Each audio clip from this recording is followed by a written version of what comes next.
सतर्क रुहन्तु। आपणकर जीवन में तीनोटी भयंकर घटना घटिबाकु जाउछि। एही समय कौनसी साधारण समय नुहे। एही समय को हालुका भाबरे नेबार भूल करंतु नाही। आमको विचार करिबाकु पड़िबो जे एही समय आपणक ठारु कोन छड़ाई नेबो एवं कोन छाड़ी जिवो। वर्तमान ग्रह संयोजन भयंकर परिस्थिति सृष्टि करुछि। एपरि परिस्थिति जहाँ आपण केबे स्वप्न रे मध्य भाबी नथिले। वर्तमान आपणकर जीवन में सकारात्मक एवं नकारात्मक उभय घटना घटिबा पई जाउछि।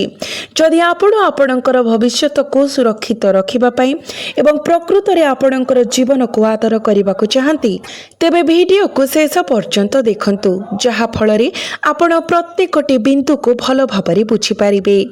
बंधु माने आपणकर कुंडली रे भगवानकर स्थिति जोगु भगवान शनिकर स्थिति जोगु किछि अतीतर भूल आपण को गभीर अनुतापर बिंदु आड़क नहीं जाय पारे। जदि आपण एही त्रुटि गुडी को संशोधन न करंती किंबा समय मध्यरे से गुडी को समाधान न करंती तेबे सतर्क रुहंतु। जीवन आपण को केवल अनुताप पई छाड़िबो। तेनु मु आपण को अनुरोध करूछि जे आपण वर्तमान करुथिबा भूल गुडी को पुनरावृत्ति करंतु नाही। प्रथम भूल हेउछि आपणकर काम विलंब करिबार प्रवृत्ति। निजको सबु बेले कहिबा मु काली करिबि, सूर्य मध्य काली उदित हिबो। एही आलस्य आपणकर जीवनर खुशी को नष्ट करूछि। आलस्य हेउछि जणे व्यक्तिर सबुठारु बड़ शत्रु। याको बंधु भाବରେ व्यवहार करिबा एक गुरुतर भूल धारणा एवं एक गंभीर भूल। मने रखंतु भगवान शनि कठिन परिश्रम जनकर कर्म एवं त्यागर मनोभाव को मूल्य दियंती। जदि आपण एही तीनोटी उपादान को निज जीवन रे शामिल करंती तेबे आपणकर भविष्यत परिवर्तन हेबो एवं आपणकर भाग्य मध्य उज्जवल हेबो। तेणु वर्तमान आलस्य को दूर करिबा पई एक सचेतन निष्पत्ति नियंतु। एही मुहूर्त रे काली किंबा परदिन आपण एहाकु त्याग करिवे बोली कहंतु नाही। आपणकु तुरंत निजको उन्नत करिबाको पड़िबो। जेतेबेले जणे व्यक्ति निजको उन्नत करे सेमानंकर ग्रह प्रभाव मध्य उन्नत हेबा आरंभ करे। मनीष एवं ग्रह शक्ति परस्पर परिपूरक। जदि जणे व्यक्ति भल कार्य करे तेबे सेमानंकर ग्रह शुभ फल प्रदान करे। जदि सेमाने खराब कार्य लिप्त हुअन्ति तेबे ग्रह गुड़िक नकारात्मक फलाफल प्रदान करती। मने रखंतु भगवान शनि वर्तमान आपणकर कुंडली रे एक बहुत भल स्थिति रे अछंती। प्रथमतः शनिदेव आपणकर पक्षरे न्यायर तराजु तुलना करिवे, कारण से केवल कार्यर भाषा बुझंती। यह मने रखंतु। आगामी समय आपणको प्रथमे करिबाको पड़िबो जो माने आपणको प्रति ईर्ष्या करंती किंबा जो माने आपणक प्रति विरक्ति पोषण करंती सेमानंको विदाय दियंतु। देखंतु एही समय लोक माने दुई मुखा पिंधि आपणकर चारि पाखरे बुलंती। से माने आपणको तळको आनिबा, अपमानित करिबा, आपणको कंदाइबा एवं आपणको उपरे जंत्रणा कष्ट देबा पई समस्त प्रकारर चेष्टा करुछंती। तेणु मु आपणको कहूछि प्रथमे एही उपादान गुडी को आपणकर जीवनरु दूर करंतु। जो माने एक प्रतारणा मूलक मुखा पिंधंती आपणको मुहरे से माने आपणकर सर्वोत्तम स्वार्थ विषय चिंता करुथिबार अभिनय करिपारंती।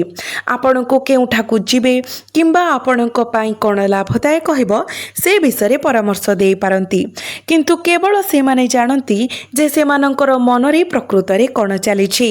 बंधु माने मु आपणको एहा मध्य कहिबाकु चाहूछि जे आजिकाली समस्ते निज ओठरे महु रखंती, किंतु आपण को खाइबा को देबा पाई हाथ में विष धरी थांती।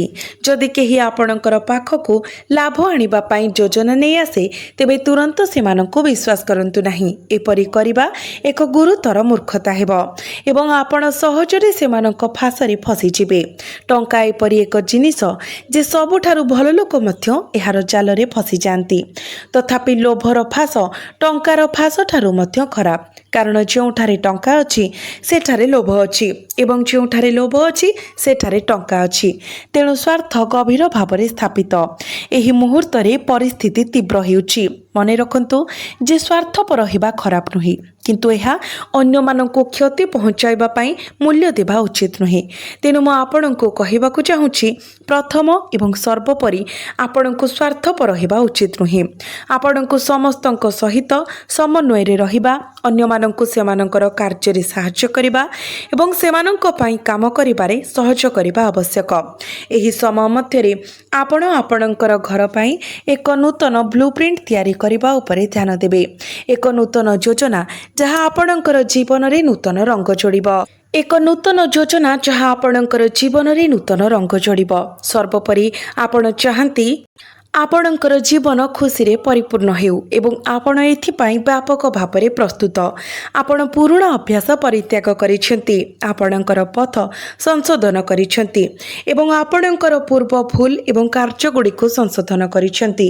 ଏଗୁଡ଼ିକ ଏକ ଉତ୍ତମ ଭବିଷ୍ୟତ ଗଠନ ପାଇଁ ପଦକ୍ଷେପ ବିଷୟରେ କହିବାକୁ ଗଲେ, ଯଦି ଆପଣ ଏକ ନୂତନ କାର୍ଯ୍ୟକ୍ଷେତ୍ରରେ ପ୍ରବେଶ କରିବାକୁ ଚିନ୍ତା କରୁଛନ୍ତି, ତେବେ ବହୁତ ସତର୍କତାର ସହିତ ପାଦ ଦିଅନ୍ତୁ। ଏକ ସମ୍ଭାବ୍ୟ କ୍ଷତି ଆପଣଙ୍କ ପାଇଁ ଅପେକ୍ଷା କରିଛି, ଯାହା ଆପଣଙ୍କର ପରିବାରର ମୂଳଦୁଆକୁ ଦୋହଲାଇ ଦେଇପାରେ, ବିଶେଷ କରି ଆପଣ ନିର୍ମାଣ କରିଥିବା ଆର୍ଥିକ ସ୍ଥିରତା। ଯଦି କୌଣସି କ୍ଷତି ହୁଏ, ତେବେ ଆପଣଙ୍କୁ ତୁରନ୍ତ ଟଙ୍କା ଆବଶ୍ୟକ ହେବ, କିନ୍ତୁ ଆପଣଙ୍କ ପାଖରେ ଯଥେଷ୍ଟ ପରିମାଣରେ ଟଙ୍କା ନଥାଇପାରେ। ଆପଣଙ୍କୁ ସାହାଯ୍ୟ ପାଇଁ ପରିବାର କିମ୍ବା ଅନ୍ୟମାନଙ୍କ ପାଖକୁ ଯିବାକୁ ପଡ଼ିପାରେ। ତେଣୁ ଆପଣଙ୍କୁ ଏବେ ଟଙ୍କାକୁ ମୂଲ୍ୟ ଦେବା ଶିଖିବାକୁ ପଡ଼ିବ, କାରଣ ଟଙ୍କା ସେମାନଙ୍କୁ ମୂଲ୍ୟ ଦିଏ ଯେଉଁମାନେ ଏହାକୁ ସମ୍ମାନ କରନ୍ତି। ଆପଣଙ୍କୁ ସମ୍ପୂର୍ଣ୍ଣ ଭାବରେ ବେପରୁଆ ଭାବରେ ଟଙ୍କା ନଷ୍ଟ କରିବା ଉଚିତ ନୁହେଁ।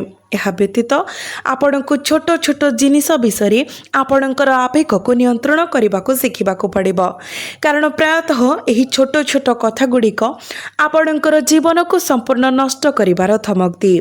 ଏକ ପ୍ରାଥମିକ ସମସ୍ୟା ହେଉଛି ଯେ ଆପଣ ଅନ୍ୟମାନଙ୍କର ଭାବନା ଉପରେ ପ୍ରଭାବ ପକାଇବା କଥା ବିଚାର ନ କରି ସେମାନେ କେତେ ବିରକ୍ତ କିମ୍ବା ଆଘାତ ଦେଇପାରନ୍ତି କିମ୍ବା ସେମାନଙ୍କର ମନରେ କ'ଣ ଚିନ୍ତା ଆସିପାରେ ତାହା ଚିନ୍ତା ନ କରି ସେମାନଙ୍କର ଆଗରେ କଥାବାର୍ତ୍ତା କରିବା ଅତ୍ୟନ୍ତ ଗୁରୁତ୍ୱପୂର୍ଣ୍ଣ।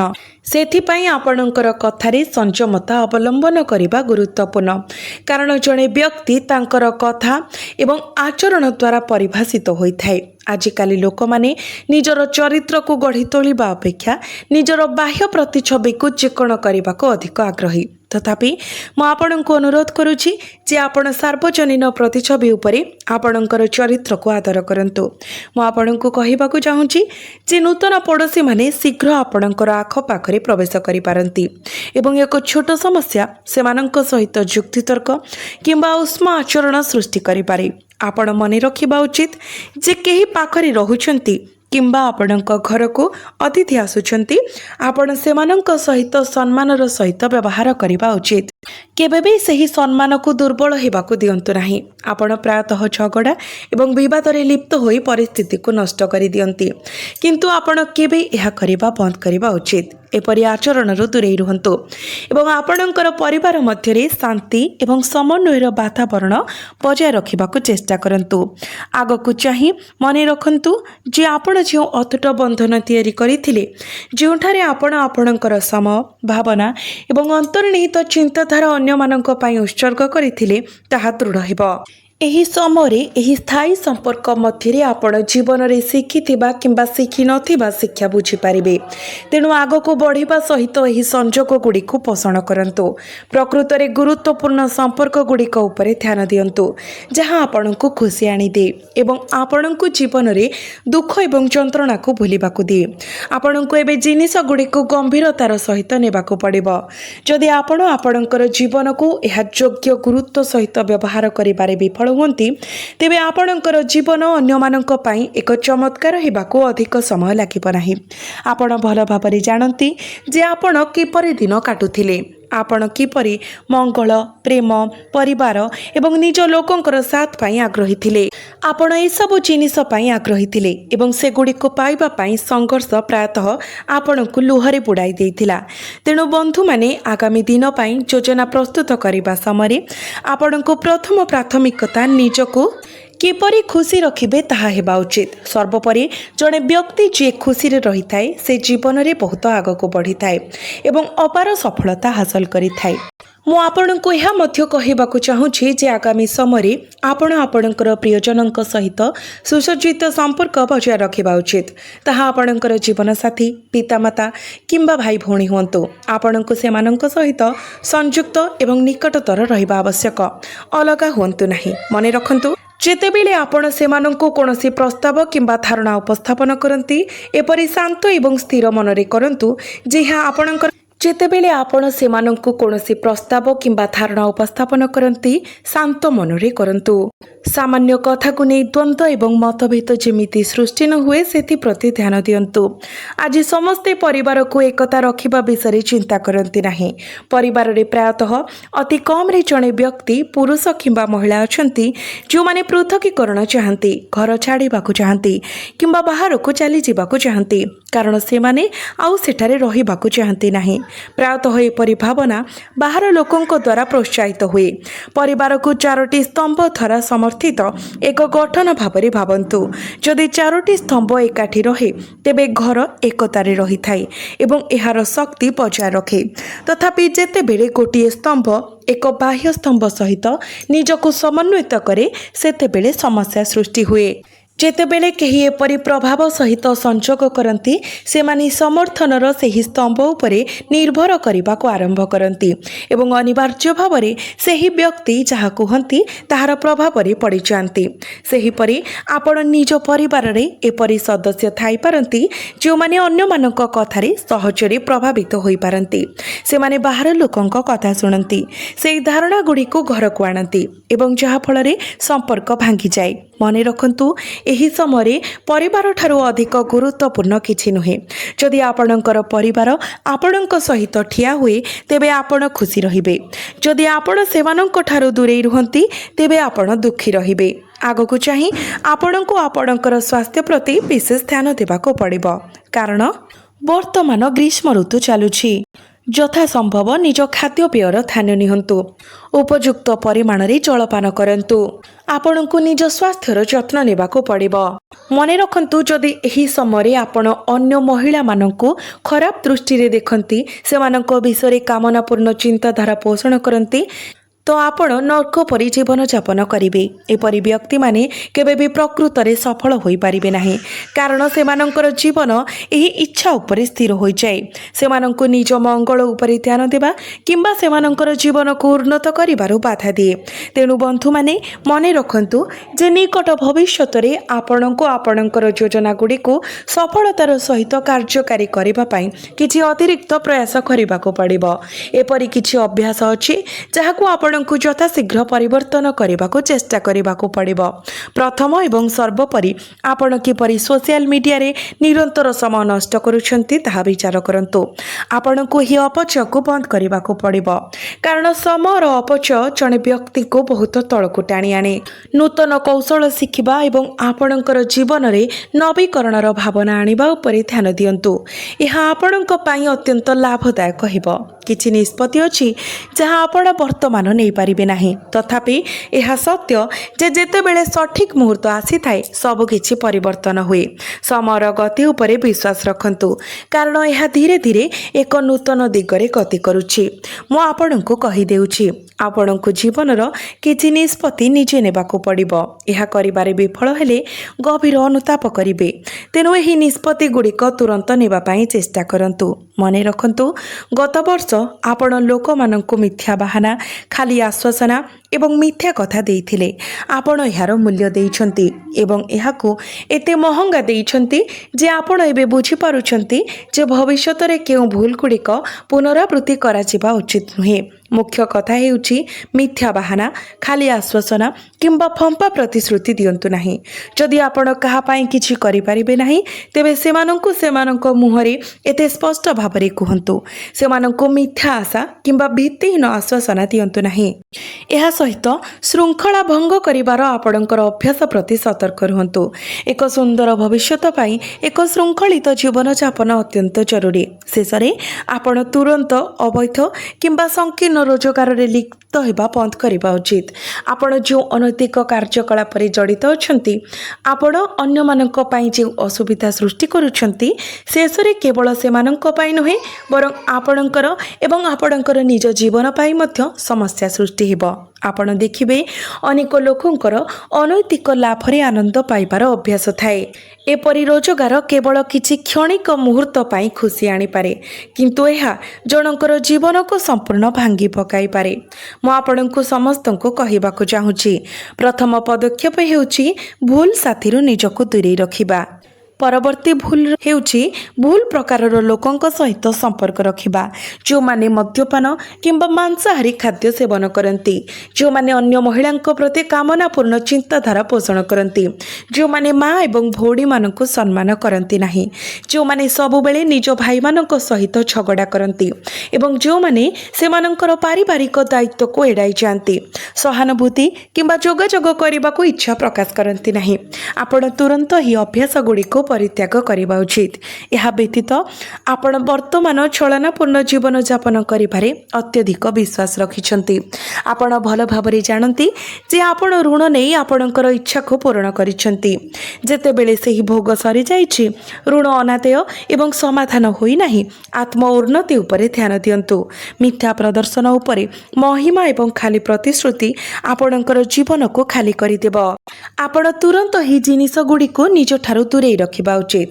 ପ୍ରକୃତରେ ଆପଣ ଜଣେ ଭଲ ବ୍ୟକ୍ତି, ଯଦିଓ ଆପଣ ପ୍ରାୟତଃ ସେହି ଲୋକମାନଙ୍କ ଦ୍ୱାରା ବିଶ୍ୱାସଘାତକତା କରିଛନ୍ତି ଯେଉଁମାନଙ୍କ ସହିତ ଆପଣ ଆପଣଙ୍କର ଜୀବନର ସୁଖ ଏବଂ ଦୁଃଖ ବାଣ୍ଟିଥିଲେ, ଯେଉଁମାନଙ୍କୁ ଆପଣ ନିଜର ବୋଲି ଭାବୁଥିଲେ, ଯେଉଁମାନେ ଥରେ ଆପଣଙ୍କୁ ପ୍ରଶଂସା କରିଥିଲେ। ତେଣୁ ଏହା ମନେ ରଖନ୍ତୁ, ଏହି ସମୟରେ ଆପଣ ଆପଣଙ୍କର ପିତାମାତାଙ୍କର କଥାକୁ ଅଣଦେଖା କରିବା ଉଚିତ ନୁହେଁ।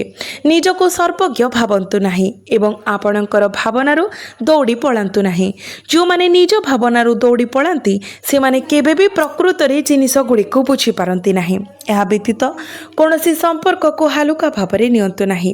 ମୁଁ ଆପଣଙ୍କୁ କହିବାକୁ ଚାହୁଁଛି, ଏକ ସମ୍ପର୍କ ଆପଣଙ୍କର ଜୀବନରେ ପ୍ରବେଶ କରିବାକୁ ଯାଉଛି, ଯାହା ଏହାକୁ ସମ୍ପୂର୍ଣ୍ଣ ରୂପାନ୍ତରିତ କରିବ। ଏକ ସୁନ୍ଦର ବନ୍ଧନ ଯାହା ଆପଣଙ୍କର ଜୀବନ ପ୍ରକୃତରେ ଧନ୍ୟ ଅନୁଭବ କରିବ। ମୁଁ ଆପଣଙ୍କୁ ପରାମର୍ଶ ଦେଉଛି ଯେ ଏବେ କୌଣସି ଝଗଡ଼ା, ଯୁକ୍ତିତର୍କ କିମ୍ବା ଦ୍ୱନ୍ଦ୍ୱରେ ଲିପ୍ତ ହୁଅନ୍ତୁ ନାହିଁ। ଆପଣଙ୍କୁ ଛୋଟ ଛୋଟ ଅଭିଯୋଗକୁ ଛାଡ଼ିବାକୁ ଶିଖିବାକୁ ପଡ଼ିବ। ମୁଁ ଆପଣଙ୍କୁ କିଛି ସମୟ ଧରି ଏହା କହୁଛି। ବନ୍ଧୁମାନେ, ଆପଣଙ୍କୁ ଆଉ କିଛି ଜାଣିବା ଆବଶ୍ୟକ। ଆପଣଙ୍କୁ ଯଥାଶୀଘ୍ର ଜୀବନର କିଛି ନିଷ୍ପତ୍ତି ନେବାକୁ ପଡ଼ିବ। ଏହା ସହିତ ଟଙ୍କା ଏବଂ ଆପଣଙ୍କର ସମ୍ପର୍କର ମୂଲ୍ୟକୁ ମନେ ରଖନ୍ତୁ। ଆପଣଙ୍କର ସ୍ତ୍ରୀଙ୍କ ସହିତ ଆପଣଙ୍କର ସମ୍ପର୍କ ବିଷୟରେ ଏହା ବିଚାର କରନ୍ତୁ। ଏଥିରେ କ'ଣ କୌଣସି ନୈତିକତା କିମ୍ବା ବିଶ୍ୱସ୍ତତାର ଭାବନା ବାକି ଅଛି? ଯଦି ନୁହେଁ, ତେବେ ଆପଣ ତୁରନ୍ତ ସେହି ସମ୍ପର୍କରୁ ଦୂରେଇ ଯିବା ଅତ୍ୟନ୍ତ ଗୁରୁତ୍ୱପୂର୍ଣ୍ଣ। ଏହା ମଧ୍ୟ ସଚେତନ ରୁହନ୍ତୁ ଯେ ଅତିଥିମାନେ ଆପଣଙ୍କର ଘରକୁ ଆସି ଆପଣଙ୍କର ଝିଅ ପାଇଁ ଏକ ବହୁତ ଭଲ ବିବାହ ପ୍ରସ୍ତାବ ଆଣିପାରନ୍ତି। ତଥାପି କିଛି ନିଷ୍ପତ୍ତି ନେବା ପୂର୍ବରୁ ଆପଣଙ୍କର ଝିଅକୁ ପଚାରନ୍ତୁ ଯେ ସେ କାହାକୁ ଭଲ ପାଉଛନ୍ତି କି ନାହିଁ କିମ୍ବା ପୂର୍ବରୁ କୌଣସି ସମ୍ପର୍କରେ ଅଛନ୍ତି କି ନାହିଁ। ଆଜିକାଲି ଦୁନିଆରେ ଲୋକମାନେ ପ୍ରାୟତଃ ପ୍ରକୃତ ଭାବନା ବିନା ବିବାହ କରିବାକୁ ବାଧ୍ୟ ହୁଅନ୍ତି। ଯେତେବେଳେ ଭାବନାକୁ ଅଣଦେଖା କରାଯାଏ, ଏହା ଅନିବାର୍ଯ୍ୟ ଭାବରେ ନିରନ୍ତର ଝଗଡ଼ା, ଦ୍ୱନ୍ଦ୍ୱ ଏବଂ ଚାପ ସୃଷ୍ଟି କରିପାରେ। ସର୍ବୋପରି ଯେଉଁମାନେ ଆପଣଙ୍କ ଠାରୁ ଫାଇଦା ନେବା ପାଇଁ ଚେଷ୍ଟା କରୁଛନ୍ତି କିମ୍ବା ଆପଣଙ୍କୁ ଠକିବାକୁ ଷଡ଼ଯନ୍ତ୍ର କରୁଛନ୍ତି, ସେମାନଙ୍କ ଠାରୁ ନିଜକୁ ଦୂରେଇ ରଖନ୍ତୁ। ଉପଯୁକ୍ତ ଯାଞ୍ଚ ଏବଂ ପରାମର୍ଶ ବିନା ଆପଣଙ୍କର କଠିନ ପରିଶ୍ରମର ଟଙ୍କାକୁ ବର୍ତ୍ତମାନ କୌଣସି ସ୍ଥାନରେ ବିନିଯୋଗ କରନ୍ତୁ ନାହିଁ। ଯଦି ଆପଣ କାଗଜପତ୍ରରେ ଏକ ଛୋଟ ଭୁଲ କରନ୍ତି ଏବଂ ତାହା ପ୍ରତ୍ୟାଖ୍ୟାନ କରାଯାଏ, ତେବେ ଆପଣ ଏକ ବଡ଼ କ୍ଷତିର ସମ୍ମୁଖୀନ ହୋଇପାରନ୍ତି କିମ୍ବା ଅଭିଯୋଗର ସମ୍ମୁଖୀନ ମଧ୍ୟ ହୋଇପାରନ୍ତି। ତେଣୁ ନିଶ୍ଚିତ କରନ୍ତୁ ଯେ ଆପଣ ଏପରି କୌଣସି ଅଭିଯୋଗରୁ ଦୂରେଇ ରହିବେ। ସମୟ ସହିତ ଆପଣ କିଛି ଲୋକଙ୍କର ପ୍ରକୃତ ସ୍ୱଭାବକୁ ବୁଝିବା ଆରମ୍ଭ କରିବେ ଏବଂ ଧୀରେ ଧୀରେ ଆପଣଙ୍କର ଜୀବନରେ କ'ଣ ଠିକ୍ କିମ୍ବା କ'ଣ ଭୁଲ ତାହା ବୁଝିପାରିବେ ଏବଂ ଆପଣ କାହାକୁ ପ୍ରାଥମିକତା ଦେଇଥିଲେ, ଆପଣ କିପରି କରିଥିଲେ ଏବଂ ତାହା ଉପରେ ପ୍ରତିଫଳନ କରିବେ। ଏହା ବ୍ୟତୀତ ଆପଣଙ୍କର ସ୍ୱପ୍ନ ପୂରଣ କରିବା ଉପରେ ଧ୍ୟାନ ଦିଅନ୍ତୁ। ଆପଣଙ୍କର ସ୍ୱପ୍ନ ହାସଲ କରିବା ଅତ୍ୟନ୍ତ ଗୁରୁତ୍ୱପୂର୍ଣ୍ଣ, କାରଣ ଯଦି ଆପଣ ବଡ଼ ଉଚ୍ଚତାରେ ପହଞ୍ଚି ନାହାନ୍ତି କିମ୍ବା ଜୀବନରେ ଟଙ୍କା ରୋଜଗାର କରୁନାହାନ୍ତି, ତେବେ ଆପଣ ନିଜକୁ ନିଜର ବୋଲି କହିବା ପାଇଁ କାହା ବିନା ପାଇବେ। बंधुमाने भूल प्रकारर लोकंक सहित संपर्क बजाय रखंतु नाही एवं सेमानंकर नकारात्मक कथा को आपणक उपरे प्रभाव पकाइबाकू दियंतु नाही। जदि केही आपणको प्रतारणा करे तेबे सेही प्रतारणा सेमानंको फेरस्त करंतु। जदि सेमाने मिछ कुहंती तेबे मिछ को फेरस्त करंतु।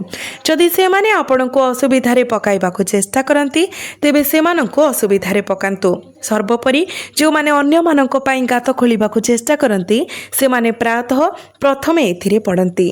सत्य तिक्त होई पारे किंतु एहा एक सत्य। जो माने आपणको समर्थन करिथिले एवं निजर बोली भाबुथिले सेमाने आज आपणको सहित नाहंती। सेमाने पछ पाखरे मध्य आपणको साहाय्य करूछंती किंतु जो माननको आपण विश्वास करिथिले निस्वार्थपर भावरे साहाय्य करिथिले सेमाने आपणको हृदय को भांगी देइछंती। आपणकर आशा को चूर्ण करिछंती एवं आपणकर भावना को अशांति रे पकाइछंती। तेनु म आशा करूछि आपण माने भविष्यतरे निश्चित भावरे ए सब प्रति सचेतन रहिबे।